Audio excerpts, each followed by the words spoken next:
ইউসুফ আলাইহিস সালামের জীবনী। মিশরে ইউসুফের সময়কাল। আসসালামু আলাইকুম।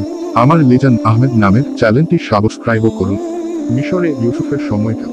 মুহাম্মদ ইবনু ইসহাক 80 থেকে 150 হিজরি বলেন, ওই সময় মিশরের সম্রাট ছিলেন আমালেকভা জাতির জনৈক রায়ান ইবনে ওয়ালি।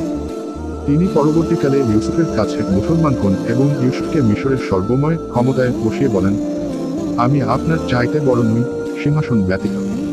এ সময় ইউসুফের বয়স ছিল মাত্র 30 বছর। পক্ষান্তরে তারিকুল আম্বিয়ার লেখক বলেন, ইউসুফ আলাইহিস সালাম এর কাহিনীতে মিশরের যুগ যুগ ধরে রাজত্বকারী ফেরাউন রাজাদের কোন উল্লেখ না থাকায় অনেকে প্রমাণ করেন যে ওই সময় হাকসুস রাজারা ফেরাউনদের খতিয়ে মিশর দখল করেন এবং 200 বছর যাবৎ তারা সেখানে রাজত্ব করেন, যা ছিল ঈসা আলাইহিস সালাম এর আবির্ভাবের প্রায় 2000 বছর পূর্বের ঘটনা। উল্লেখ্য যে ইউসুফ আলাইহিস সালাম এর সময়কাল ছিল ঈসা আলাইহিস সালাম এর অন্য 1800 বছর পূর্বেকার। তবে সুলাইমান মানসুরপুরি বলেন, আনুমানিক 1686 বছর পূর্বের হতে পারে। কেউ ইউসুফের সময়কালের শুরু থেকে এবং কেউ তার মৃত্যু থেকে হিসাব করেছে। তবে তার সময় থেকেই বনু ইসরাঈলগণ মিশরে বসবাস শুরু করে।